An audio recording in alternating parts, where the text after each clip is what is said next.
In October of 1994, my daughter, my precious daughter whom I love,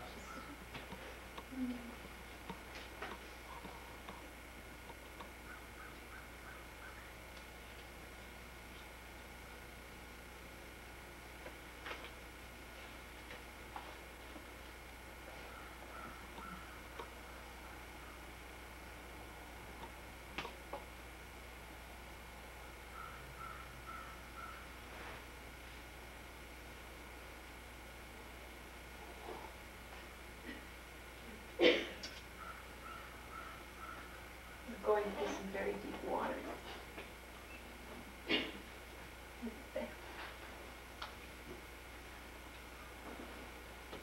And those waters and hurts and pains, I have to admit, were worse than any cancer that I've had. The cancer is just about me, about my body. But the depths of the suffering and the pain and rebellion that we were experiencing with Julie at the time. I have her permission to just mention this, of course, we would mention it without it. When it's your child, you see your child as being entering this universe for the purpose of knowing God and glorifying Him throughout the ages. And when you see your child going through a lost, confused period, you would give your life for that child to come home, for the prodigal to come home. Of course she has come home. And that's the greatest source of joy and help in my disease is to know that she's okay and that God has made it okay for her. And I would be eternally grateful to God for answering my prayers in that regard.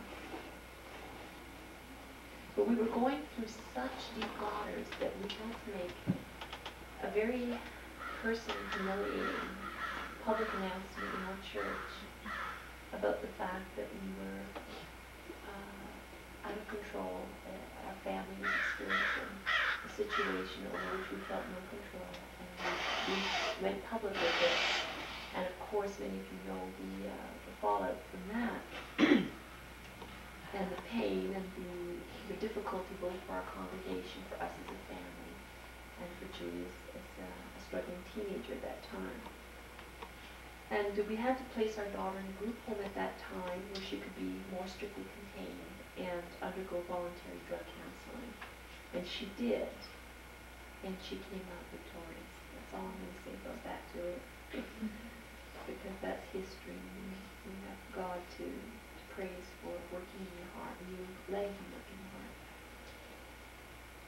But only 8 weeks after that announcement, only 8 weeks, I received the diagnosis. Now here's my daughter living in a group home. I mean, such a humiliation for me as a psychologist, Tom as a pastor. When you talk about being cut off at the knees, that was it, honey. Just believe it. It was brutal, absolutely brutal. 8 weeks later, I get a diagnosis of breast cancer. And then I need to have a lumpectomy and radiation and chemotherapy. This is in 1995, April. May of 1996, my husband loses his ministry position, which he loved tremendously. And we're still working through that one. I heard that one, which is just very deep and very layered and very, very complex. And of course, that was another difficult situation, being 50 and unemployed in a ministry situation that you loved and thought would be in for a long time. So that was also very difficult. And then a year ago, in July 1997, finding out that my breast cancer had metastasized to both of my eyes. I woke up one morning with a detached retina in my right eye.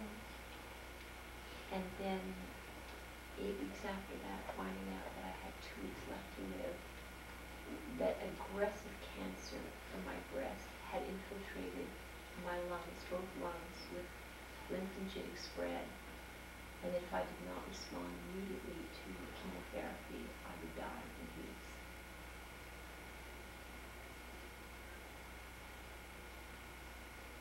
I'll tell you that this period of our lives forced us into some serious evaluation of our marital, family, and spiritual priorities. I do believe and know that spiritual pride, I'll only speak in the first person, had entered my life. Career and ministry goals had begun to insidiously supplant family, marital, and spiritual intimacy with God. Values which in theory, and again we get back to the theoretician, in theory I felt clear, but in practice were eluding me. In 1995, when my breast cancer was first detected, I began to adopt a fighting strategy. Oh, even my Christian oncologist told me, honey, we've licked this. We've licked this. Small tumor size, aggressive treatment, young age, we've licked this. He told me. I shouldn't say this, but he did tell me to live forever, and I believed it. And I felt it, and that's what I was communicating to everybody, by my body language, by my words, by my enthusiasm. So my first cancer experience, I took a fighting survivor strategy. In shock and disbelief, I determined to beat the disease. Early detection, as I say, small tumor size and aggressive treatment were in my favor, were in favor of my survival. My daughter had come back to the Lord. My cancer was licked, so I thought. And I had used these deeply hurtful and scary experiences to accomplish some serious emotional and spiritual house cleaning, and I really did.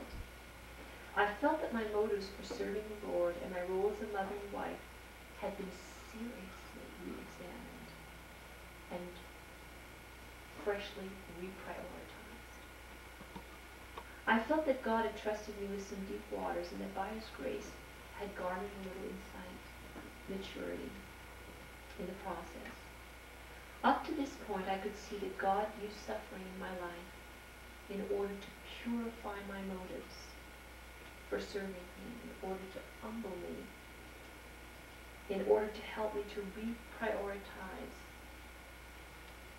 my role in both the private and public sector.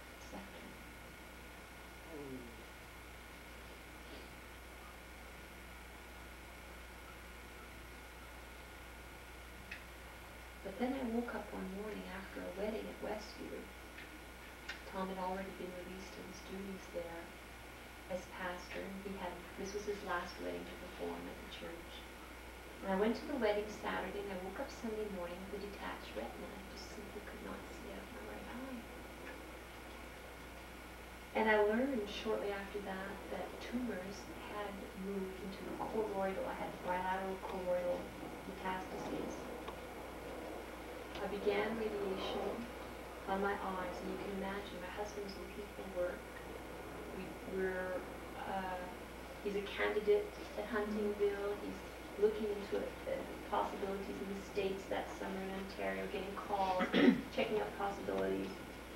I'm trying to pack my home. We had to sell our home, packing. We don't know where we're going, but we sold the home, we're packing. And I wake up one morning and I can't see, and I find out I have metastases of my cancer that I thought I had licked and that I thought was finished and I would never see again.